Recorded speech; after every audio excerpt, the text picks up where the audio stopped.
pag-aari din ni Haring Jinho ng balarong na to. Paano nangyari yun? Bakit nasa akin ang isang bagay na pag-aari pala ng angkan ng hari? Ibig sabihin ba nito? May kaugnayan ako sa paningin ng hari.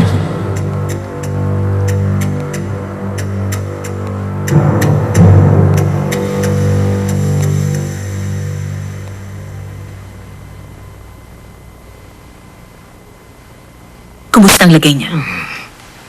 Mabuti na lang. Hindi maluba ang pinsalang natamo ng mata niya. Pag walang patid ang ibibigay kong lunas, maaari may pag-asa pa. Ang ibig niyong sabihin, maaari pa siya makakita? Oo, ganun na nga. Makakakita ka uli. Mapalad ka. Opo. Salamat, Lady Michelle. Yung babae, ganun pa rin. Maliban doon, palagi siyang lumalabas ng silid. At halos hindi siya kumakain. Nahihirapan akong pagalingin siya. Lalo na't hindi natin maibabalik kung ano man yung nawala sa kanya. Nawalan siya ng anak. At marahil dinamdam niya yun ng labis.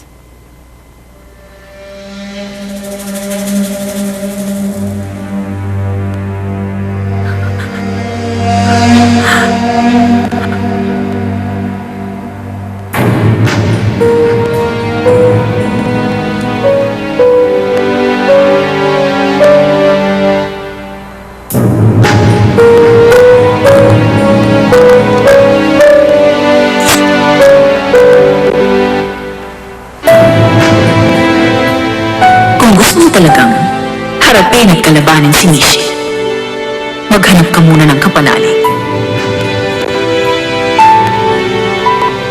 Kapag nagawa mo yon, karapat dapat nga kitang kalaban.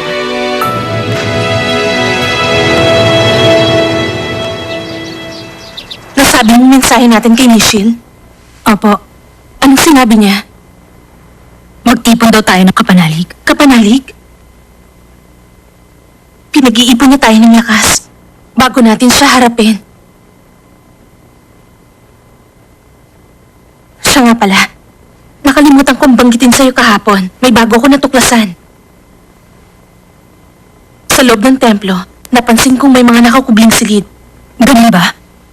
May nakita akong isang babae. Nasa templo siya pero hindi siya mukhang babaylan. Sinundan ko siya habang kasama siya ng isang babaylan. Pero bigla na lang silang nawala. Nawala sila? Mukhang alam ni Yusin kung saan yung mga silid. Pagbalik niya mula sa pagsasanay, itatanong ko sa kanya. Kaya huwag ka mag-alala. Oo.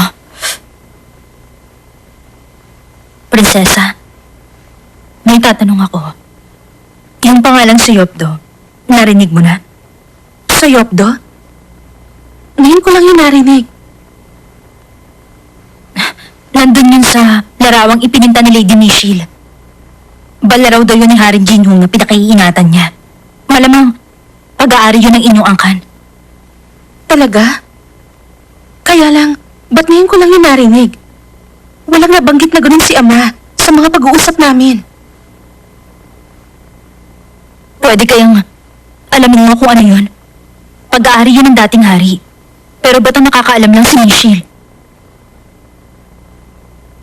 Kasi para bang may sikreto yung balaraw eh. Sana, yung Sayopdo malaman natin. Kung nasa na sa kasalukuyan. At kung sino yung huling taong humawak. Sige. Aalamin ko kaagad.